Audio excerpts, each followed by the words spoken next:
আমাদের আজকের আলোচনার বিষয় এমন একটা জিনিস যা আমাদের সবার কাছেই আছে, কিন্তু আমরা হয়তো এর আসল মূল্যটা জানি না। সেটা হলো আমাদের মনোযোগ। শুনতে খুব সাধারণ মনে হলেও এই মনোযোগই কিন্তু একবিংশ শতাব্দীর সবচেয়ে দামি মুদ্রায় পরিণত হয়েছে। ঠিক। কিভাবে আমাদের এক মুহূর্তের দৃষ্টি বা একটা সাধারণ চিন্তা একটা বিশাল অর্থনৈতিক ব্যবস্থার কাঁচামাল হয়ে উঠছে, চলুন আজ সেই গভীরে যাওয়া যাক। ঠিক তাই। আমাদের আজকের আলোচনার উদ্দেশ্য হল মনোযোগের এই বিবর্তনটা বোঝা। কিভাবে এটা একসময় ধরুন জঙ্গলে টিকে থাকার একটা জৈবিক কৌশল ছিল, আর আজ সেটা ডিজিটাল বাজারে কেনাবেচার একটা পণ্য হয়ে দাঁড়িয়েছে। আচ্ছা। আমাদের হাতে যে সূত্রগুলো আছে সেগুলো ঘাটলে বোঝা যায় এটা শুধু বিজ্ঞাপন বা সোশ্যাল মিডিয়ার বিষয় নয়, এটা একটা নতুন অর্থনৈতিক দর্শন যা আমাদের আচরণ আর ভবিষ্যৎকে নিয়ন্ত্রণ করার চেষ্টা করছে। তাহলে শুরু করা যাক একেবারে গোড়া থেকে। আমাদের মস্তিষ্কের ভেতরে এমন কি আছে যা প্রযুক্তি কোম্পানিগুলোকে এতটা সুযোগ করে দিচ্ছে? এর মূলে আছে আমাদের মস্তিষ্কের একটা অত্যন্ত প্রাচীন আর বলতে পারেন স্বয়ংক্রিয় প্রক্রিয়া, যার নাম ওরিয়েন্টিং রিফ্লেক্স। ওরিয়েন্টিং রিফ্লেক্স? হ্যাঁ, বিজ্ঞানী প্যাভলভ এর নাম দিয়েছিলেন এটা কি রিফ্লেক্স। ভাবুন, হাজার হাজার বছর আগে আমাদের পূর্বপুরুষরা জঙ্গলে হাঁটছে, হঠাৎ ঝোপের মধ্যে একটা খসখস শব্দ হলো। সঙ্গে সঙ্গে কিন্তু তাদের সব মনোযোগ সেদিকে চলে যেত, কারণ শব্দটা হতে পারত কোনো শিকারী প্রাণীর বা হয়তো কোনো খাবারের উৎস। টিকে থাকার জন্য এই রিফ্লেক্সটা খুব জরুরি ছিল। তার নতুন বা অপ্রত্যাশিত কোনো কিছু আমাদের মনোযোগ কেড়ে নেবেই, কারণ আমাদের মস্তিষ্ক সেভাবেই তৈরি। একদম। আর এর পেছনের বিজ্ঞানটা আরও মজার। যখনই এরকম নতুন কোনো উদ্দীপক আমাদের সামনে আসে, আমাদের হৃৎস্পন্দন কয়েক মুহূর্তের জন্য কমে যায়। হ্যাঁ, যাতে আমরা আরও ভালোভাবে দেখতে বা শুনতে পারি। একে বলে বটম আপ প্রসেসিং।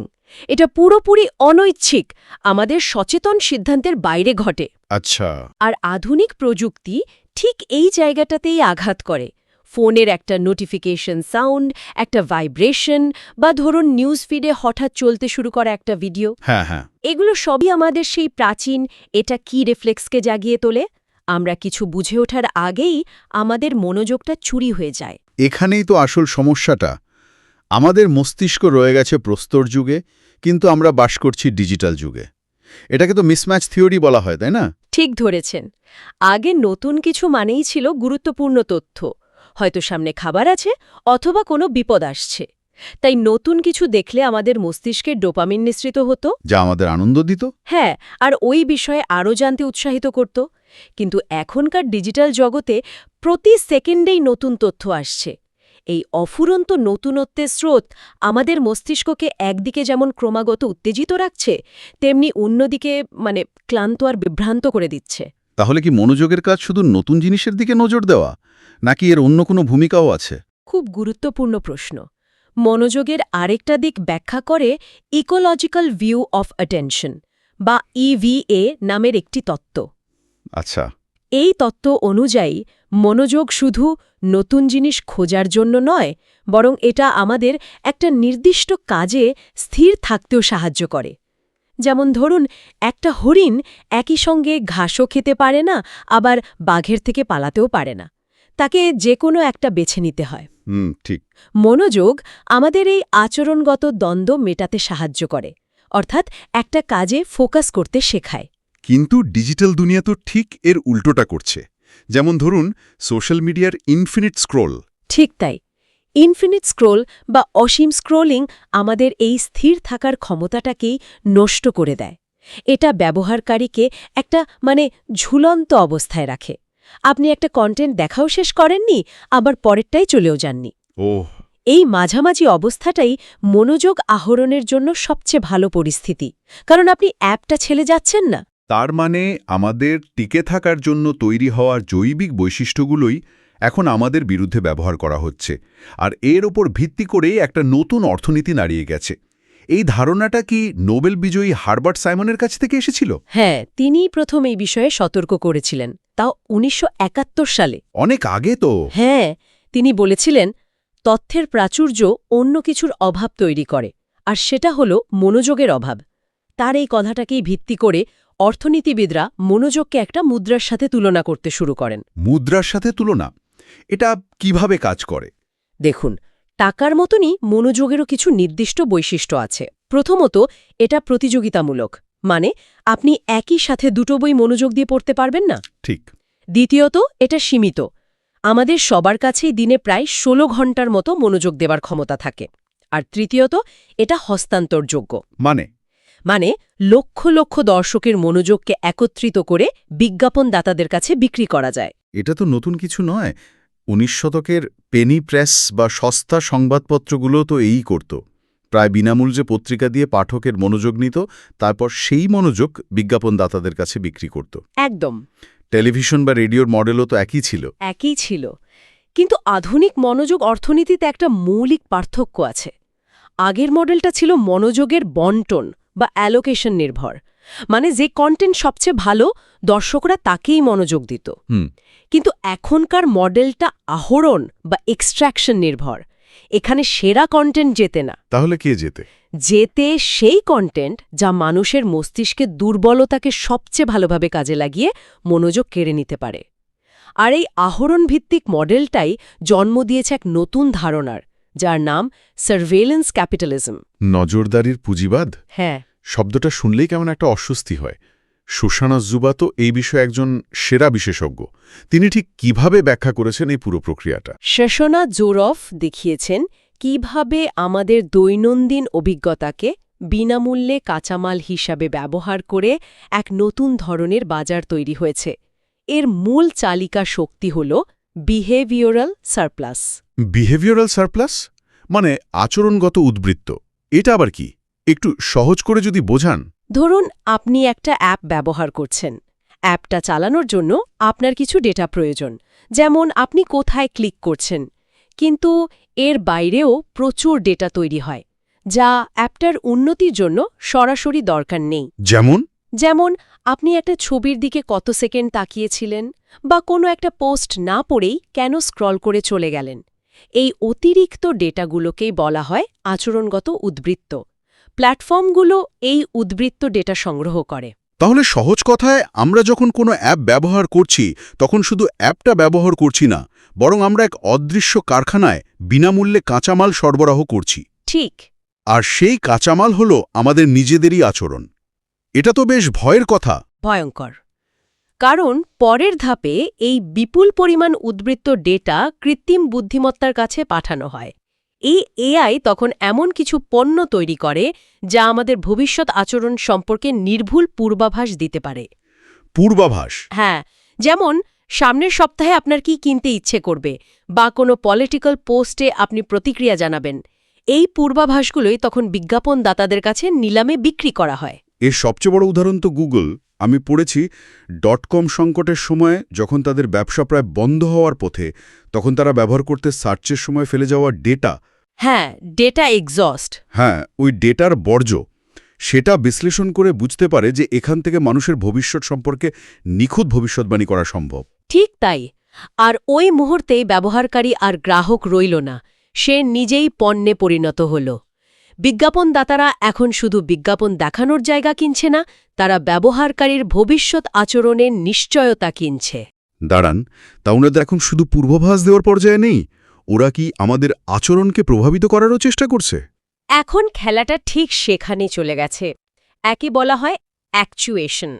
প্ল্যাটফর্মগুলো এখন শুধু আপনার আচরণ কি হবে তা বলাতেই সন্তুষ্ট নয়, তারা সেই আচরণকে নিশ্চিত করতে চায়। একটা উদাহরণ দেওয়া যায়? অবশ্যই। কিছু গাড়ির ইন্স্যুরেন্স কোম্পানি আছে যারা চালকের ফোনে একটা অ্যাপ বা গাড়িতে একটা ডিভাইস বসিয়ে দেয়। ওটা আপনার ড্রাইভিং স্টাইল নিরীক্ষণ করে, আপনি কত জোরে ব্রেক করছেন, কত দ্রুত গতি তুলছেন, এইসব। আচ্ছা। এর ওপর ভিত্তি করে আপনার প্রিমিয়াম ঠিক হয়। ফলে আপনাকে নির্দিষ্টভাবে গাড়ি চালাতে বাধ্য করা হচ্ছে। এটা পূর্বাভাস নয়, এটা নিয়ন্ত্রণ। অবিশ্বাস্য।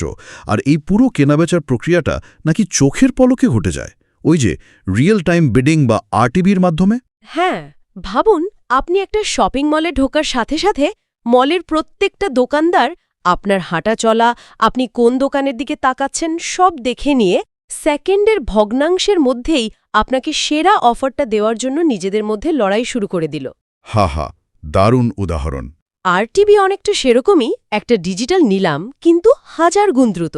যখনই আপনি কোনো ওয়েবসাইটে প্রবেশ করেন মাত্র 100 মিলিসেকেন্ডের মধ্যে, অর্থাৎ চোখের পলক ফেলার আগেই একটা স্বয়ংক্রিয় নিলাম হয়ে যায়। 100 মিলিসেকেন্ড? হ্যাঁ, আপনার ডেটা, আপনার লোকেশন, ব্রাউজিং হিস্ট্রি এই সব শত শত বিজ্ঞাপনদাতার কাছে চলে যায়, এবং যে সবচেয়ে বেশি দর হাঁকে আপনার ফোনের স্ক্রিনে তার বিজ্ঞাপন ভেসে ওঠে। এই প্রক্রিয়া দিনে কয়েকশো বিলিয়ন বার ঘটে। তার মানে আমাদের মনোযোগের প্রতিটি মুহূর্ত নিলামে উঠছে। এখন শুধু মুহূর্ত নয়, মুহূর্তের গুণমানও মাপা হচ্ছে। মানে? বিজ্ঞাপন শিল্প এখন শুধু ভিউয়েবিলিটি, মানে বিজ্ঞাপনটা দেখা হয়েছে কিনা তাতেই আর সন্তুষ্ট না। তারা এখন অ্যাটেনশন ম্যাট্রিক্স বা মনোযোগের গুণমান মাপছে। সেটা কিভাবে? কিছু সংস্থা ব্যবহারকারীদের অনুমতি নিয়ে তাদের ওয়েবক্যামের মাধ্যমে চোখের মনি ট্র্যাক করে। কি সর্বনাশ! হ্যাঁ, এটা বোঝার চেষ্টা করে যে কোনো বিজ্ঞাপনে ঠিক কত সেকেন্ড মনোযোগ দেয়া হয়েছে। অর্থাৎ আমাদের চিন্তার প্রতিটি সেকেন্ড এখন কেনাবেচার বস্তু। আচ্ছা, এই যে আমরা ঘন্টার পর ঘন্টা স্ক্রোল করে যাই, এটা কি শুধু আমাদের ইচ্ছাশক্তির অভাব, নাকি এর পিছনে আরও গভীর কোনো মনস্তাত্ত্বিক কৌশল কাজ করে? মানে ডিজাইন দিয়ে কি সত্যি আমাদের এতটা নিয়ন্ত্রণ করা সম্ভব? এটা শুধু ইচ্ছাশক্তির বিষয় নয়, এর পেছনে নিখুঁত মনস্তাত্ত্বিক নকশা কাজ করে। এর মূল কৌশলটা এসেছে মনোবিজ্ঞানী B.F. স্কিনারের গবেষণা থেকে, যার নাম variable ratio schedule. Variable ratio schedule? হ্যাঁ, এটা হুবহু একটা স্লট মেশিনের মতো কাজ করে। Slot machine? তার মানে জুয়ার মতো? একদম। স্লট মেশিনে আপনি লিভার টানার পর কি পাবেন তা জানেন না, হয়তো জ্যাকপট, হয়তো কিছুই না। সোশ্যাল মিডিয়ার ফিড পুল টু রিফ্রেশ করাটাও ঠিক একই রকম। এই আসক্তির মূল কারণ। তার মানে অপ্রত্যাশিত পুরস্কার পেলেই আমাদের মস্তিষ্ক বেশি উত্তেজিত হয়। ঠিক। একে স্নায়ুবিজ্ঞানের ভাষায় বলে রিওয়ার্ড প্রেডিকশন এরর। আমাদের মস্তিষ্ক প্রত্যাশিত পুরস্কারের চেয়ে অপ্রত্যাশিত পুরস্কারে অনেক বেশি সাড়া দেয়। অ্যালগোরিদমগুলো এই অনিশ্চয়তাকে কাজে লাগিয়েই আমাদের আটকে রাখে। এর সাথে তো ডিজাইনাররা ফগ বিহেভিয়ার মডেলও ব্যবহার করেন, যেটা বলে আচরণ ইজ ইকুয়াল টু অনুপ্রেরণা ইন্টু সামর্থ্য ইন্টু সংকেত। হ্যাঁ, এই মডেল অনুযায়ী কোনো কাজ করানোর জন্য 3টি জিনিস লাগে।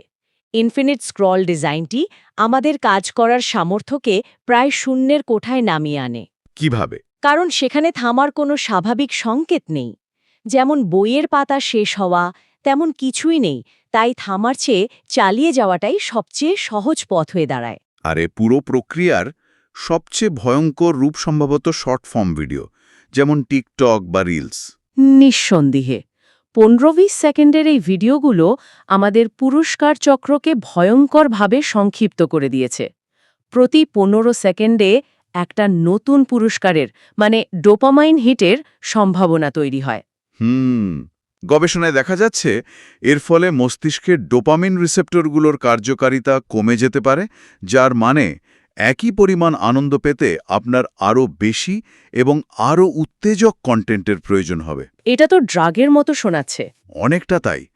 যারা নিয়মিত শর্ট ফর্ম ভিডিও দেখেন, দীর্ঘ সময় মনোযোগ ধরে রাখার পরীক্ষায় তাদের পারফরম্যান্স অন্যদের তুলনায় উল্লেখযোগ্যভাবে খারাপ হয়। জ্ঞানী ও মনোবিজ্ঞানী গ্লোরিয়া মার্কের গবেষণাতেও তো এমনই কিছু বলা হয়েছে, তাই না? হ্যাঁ, তার গবেষণা অনুযায়ী 2004 সালে মানুষ একটা স্ক্রিনে কোনো কিছু বদলানোর আগে গড়ে 2.5 মিনিট মনোযোগ দিত। 2.5 মিনিট? হ্যাঁ, আর সম্প্রতি সেটা কমে দাঁড়িয়েছে মাত্র 47 সেকেন্ডে। মাত্র 47 সেকেন্ড! এটা তো অবিশ্বাস্য। আমার নিজের ক্ষেত্রে এটা সত্যি। একটা আর্টিকেল পড়তে শুরু করি, 2 প্যারাগ্রাফ পরেই মনে হয় ফোনের নোটিফিকেশনটা চেক করি। ঠিক। আর একবার ফোন হাতে মিললে তো কথাই নেই, আর্টিকেলটা আর পড়াই হয় না। আর এর চেয়েও চিন্তার বিষয় হল, একবার মনোযোগ বিচ্ছিন্ন হলে পুনরায় সেই আগের গভীর মনোযোগে ফিরে আসতে গড়ে 23 মিনিটের বেশি সময় লাগে। 23 মিনিট? হ্যাঁ, ভাবুন একটা নোটিফিকেশন আপনার দিনের কতটা উৎপাদনশীলতা নষ্ট করে দিচ্ছে। এর প্রভাব তো শুধু ব্যক্তিগত পর্যায়ে সীমাবদ্ধ নেই, পুরো সমাজের ওপরেই তো পড়ছে। অবশ্যই এর সামাজিক প্রভাব মারাত্মক। অ্যালগোরিদমগুলো দ্রুত শিখে গেছে যে রাগ, ঘৃণা বা ভয়ের মতো তীব্র আবেগগুলো ভালোবাসা বা যুক্তির চেয়ে অনেক বেশি এনগেজমেন্ট তৈরি করে। মানে এগুলোতে মানুষ বেশি লাইক, কমেন্ট বা শেয়ার করে। একদম। ফলে অ্যালগোরিদমগুলো এই ধরনের বিভেদ সৃষ্টিকারী কন্টেন্টকেই বেশি করে ছড়াতে থাকে। এর ফলে সমাজে অ্যাফেক্টিভ পোলারাইজেশন বা আবেগগত মেরুকরণ বাড়ছে। মানুষ ভিন্ন মতের প্রতি আরও বেশি অসহিষ্ণু হয়ে উঠছে। আমি একটা গবেষণার কথা পড়েছিলাম যেখানে বলা হয়েছে মাত্র 4 সপ্তাহের জন্য ফেসবুক ব্যবহার বন্ধ রাখলে মানুষের মধ্যে রাজনৈতিক মেরুকরণ উল্লেখযোগ্যভাবে কমে যায়। একদম সত্যি। আর মানসিক স্বাস্থ্যের উপরের প্রভাব তো আরও ভয়ঙ্কর। সোশ্যাল মিডিয়ায় আমরা কেবল অন্যের জীবনের বাছাই করা সেরা মুহূর্তগুলো দেখি, আর অবচেতন মনে সেটার সাথে নিজের সাধারণ জীবনের তুলনা করতে শুরু করি। মার্কিন সার্জন জেনারেলের রিপোর্ট অনুযায়ী যে সমস্ত কিশোর কিশোরী দিনে 3 ঘন্টার বেশি সোশ্যাল মিডিয়ায় কাটায় তাদের মধ্যে বিষণ্ণতা বা উদ্বেগের ঝুঁকি দ্বিগুণ হয়ে যায়। আর এর সবচেয়ে খারাপ প্রভাবটা পড়ছে আমরা যা জানছি বা শিখছি তার উপর। আমাদের পুরো তথ্যের জগৎটাই যেন বিষাক্ত হয়ে যাচ্ছে। ঠিক তাই, কারণ এই অর্থনীতিতে সত্যের কোনো দাম নেই, দাম আছে ভাইরালিটির। ফলে ভুয়া খবর বা ষড়যন্ত্র তত্ত্বগুলো খুব দ্রুত ছড়িয়ে পড়ে, কারণ সেগুলো মানুষের তীব্র আবেগ উস্কে দেয়। আর অ্যালগোরিদম তো আবেগকেই চেনে। হ্যাঁ, এর সবচেয়ে বড় উদাহরণ হল ক্যামব্রিজ অ্যানালিটিকা কেলেঙ্কারি, যেখানে লক্ষ লক্ষ ব্যবহারকারীর আচরণগত ডেটা ব্যবহার করে আমেরিকার নির্বাচন এবং ব্রেক্সিটের মতো গণতান্ত্রিক প্রক্রিয়াকে প্রভাবিত করার চেষ্টা করা হয়েছিল। সব মিলিয়ে যা দাঁড়ালো তা হলো আমাদের টিকে থাকার জন্য তৈরি হওয়া একটা সাধারণ জৈবিক কৌশলকে কাজে লাগিয়ে এক জটিল এবং অদৃশ্য অর্থনৈতিক ব্যবস্থা তৈরি হয়েছে যা আমাদের সবার অলক্ষ্যে কাজ করে চলেছে। হার্বক সাইমনের সেই 1971 সালের ভবিষ্যৎবাণী অক্ষরে অক্ষরে সত্যি হয়েছে। তথ্যের প্রাচুর্য মনোযোগের দারিদ্র্য তৈরি করেছে। কারণেই মনোযোগ অর্থনীতি হয়তো একটি ভুল নাম। একে মনোযোগ আহরণ শিল্প বলাই হয়তো বেশি যুক্তিযুক্ত। আহরণ শিল্প? হ্যাঁ, কারণ এটা কোনো মুক্তবাজার নয় যেখানে আমরা সচেতনভাবে কিছু বিনিময় করছি। এটা একটা নিষ্কাশনমূলক ব্যবস্থা যা আমাদের আচরণকে পণ্য হিসেবে শুষে নিচ্ছে। আমরা এমন এক অর্থনীতি থেকে সরে এসেছি যা মানুষের জন্য পণ্য তৈরি করত, এবং এমন এক অর্থনীতিতে প্রবেশ করেছি যা পণ্যের জন্য মানুষ তৈরি করে। পুরো আলোচনার শেষে একটা প্রশ্ন মাথায় ঘুরছে। বলুন। যদি আমরা মনোযোগকে বিক্রির পণ্য হিসেবে না দেখে একটা মৌলিক মানবাধিকার হিসেবে দেখতাম তাহলে কেমন হতো? গভীর চিন্তার অধিকার, নিজের ভবিষ্যৎকে নিজের সংজ্ঞায়িত করার অধিকার, এবং অ্যালগোরিদমের প্রভাবমুক্ত হয়ে নিজের অভিজ্ঞতাকে বেছে নেওয়ার অধিকার। সেই পৃথিবীটা কেমন দেখতে হবে?